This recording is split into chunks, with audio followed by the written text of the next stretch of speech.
بسم اللہ الرحمن الرحیم۔ سیدنا ابو ہریرہ رضی اللہ تعالیٰ عنہ سے مروی ہے کہ رسول اللہ صلی اللہ علیہ وآلہ وسلم نے فرمایا، جماعت کی نماز تم میں سے اکیلے کی نماز سے 25 حصے زیادہ فضیلت والی ہوتی ہے۔ مسند احمد، حدیث نمبر 2450۔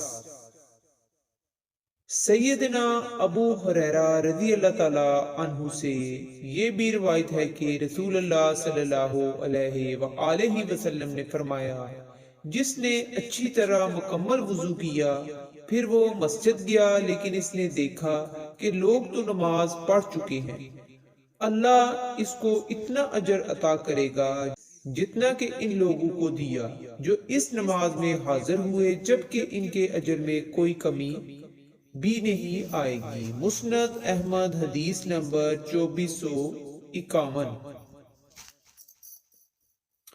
سیدنا عثمان بن عفان رضی اللہ تعالی عنہ سے مروی ہے کہ نبی کریم صلی اللہ علیہ وآلہ وسلم نے فرمایا، جس نے عشاء کی نماز باجماعت ادا کی پس وہ اس شخص کی طرح ہے جس نے آدھی رات قیام کیا، اور جس نے صبح کی نماز باجماعت پڑھی وہ اس شخص کی طرح ہے جس نے ساری رات قیام کیا۔ مسند احمد، حدیث نمبر 2452۔ سیدہ اللہ تعالی عنہا سے مروی ہے کہ رسول اللہ صلی اللہ علیہ وآلہ وسلم نے فرمایا، اگر لوگوں کو پتہ چل جائے کہ عشاء اور صبح کی نمازوں میں کتنا اجر و ثواب ہے تو وہ ان کو ادا کرنے کے لیے ضرور آئیں، اگرچہ انہیں سرین کے بال گھسٹ کر آنا پڑے۔ مسند احمد، حدیث نمبر 2453۔ سیدنا ابی بن کعب رضی اللہ تعالی عنہ سے روایت ہے کہ رسول اللہ صلی اللہ علیہ وآلہ وسلم نے صبح کی نماز پڑھائی، پھر فرمایا، فلاں آدمی حاضر ہے؟ لوگوں نے کہا نہیں۔ پھر آپ صلی اللہ علیہ وآلہ وسلم نے فرمایا، فلاں آدمی حاضر ہے؟ لوگوں نے کہا نہیں۔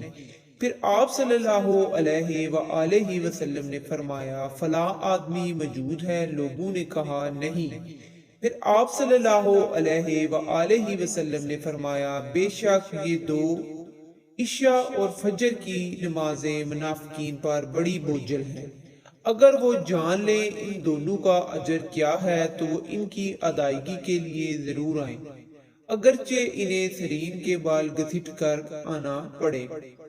اور پہلی صف فرشتوں کی صف کی طرح ہے، اور اگر تم اس کی فضیلت کو جان لو تو تم ایک دوسرے سے سبقت لے جانے کی کوشش کرو۔ اور آدمی کی دو افراد کے ساتھ پڑھی ہوئی نماز ایک آدمی کے ساتھ پڑھی ہوئی نماز سے زیادہ پاکیزہ یعنی زیادہ ثواب والی ہے۔ اسی طرح جتنے آدمی زیادہ ہوں گے وہ نماز اتنی زیادہ اللہ کو محبوب ہوگی۔ مسند احمد، حدیث نمبر 2454۔ دوسری سند، انہوں نے کہا، رسول اللہ صلی اللہ علیہ وآلہ وسلم نے نماز فجر پڑھائی، جب نماز سے فارغ ہوئے تو پوچھا، فلاں شخص موجود ہے؟ لوگ خاموش رہے۔ پھر بعض نے کہا، جی ہاں، وہ حاضر نہیں ہے۔ پھر رسول اللہ صلی اللہ علیہ وآلہ وسلم نے فرمایا، بے شک منافقوں پر فجر اور عشاء سب سے باری نمازیں ہیں۔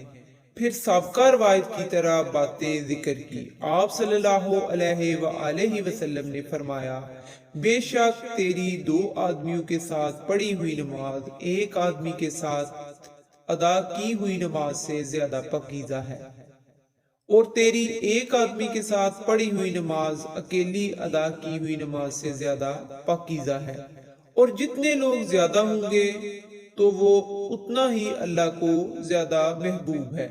مسند احمد، حدیث نمبر 2455۔ سیدنا انس بن مالک رضی اللہ تعالی عنہ سے روایت ہے کہ رسول اللہ صلی اللہ علیہ وآلہ وسلم نے فرمایا، اگر فجر اور عشاء کی نمازوں سے پیچھے رہنے والے جان لے کہ ان کے لیے ان دونوں میں کتنا اجر و ثواب ہے تو وہ مسجد میں ضرور آئیں، اگرچہ ان کو سرینو کے بال گھسٹ کر آنا پڑے۔ مسند احمد حدیث نمبر 2457۔ سیدنا عمر بن مکتوم رضی اللہ تعالیٰ عنہ کہتے ہیں، میں رسول اللہ صلی اللہ علیہ وآلہ وسلم کے پاس آیا اور کہا، اے اللہ کے رسول، میں نبینہ ہوں اور میرا گھر بھی مسجد سے دور ہے اور میرا ایک قائد تو ہے لیکن وہ میری موافقت نہیں کرتا، تو کیا مجھے گھر میں نماز پڑھنے کی رخصت دیں گے؟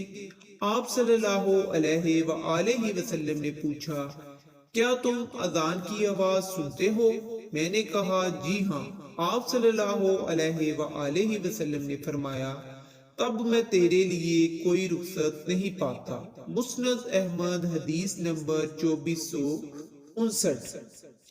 سیدنا ابو موسیٰ اشعری رضی اللہ تعالیٰ عنہ کہتے ہیں، رسول اللہ صلی اللہ علیہ وآلہ وسلم نے ہمیں بعض امور کی تعلیم دی۔ بیچ میں یہ بھی فرمایا تھا، جب تم نماز کے لیے اٹھو تو تم میں سے ایک آدمی امامت کروایا کرے اور جب امام قرات کرے تو تم خاموش رہا کرو۔ مسند احمد حدیث نمبر 2461۔ مادان بن ابی طلحہ یمری کہتے ہیں، سیدنا ابو درداء رضی اللہ تعالیٰ عنہ نے مجھ سے پوچھا، تیرا گھر کہاں ہے؟ میں نے کہا، حمص سے پیچھے ایک بستی میں۔ پھر انہوں نے کہا، میں نے رسول اللہ صلی اللہ علیہ وآلہ وسلم کو یہ فرماتے ہوئے سنا، یعنی جس بستی میں 3 آدمی ہوں اور ان میں نہ اذان دی جاتی ہو اور نہ نماز قائم کی جاتی ہو تو وہاں شیطان غالب آ جاتا ہے، اس لیے تم جماعت کا التزام کرو، وگرنہ ذہن نشین کر لو کہ بڑیا ریوڑ سے دور چلی جانے والی بکری کو کھا جاتا ہے۔ مسند احمد حدیث نمبر 2462۔ اور رسول اللہ صلی اللہ علیہ وآلہ وسلم نے ارشاد فرمایا، اللہ اس کے چہرے کو روشن کرے جو حدیث سن کر آگے پہنچائے، صلی اللہ تعالی علیہ وآلہ وسلم۔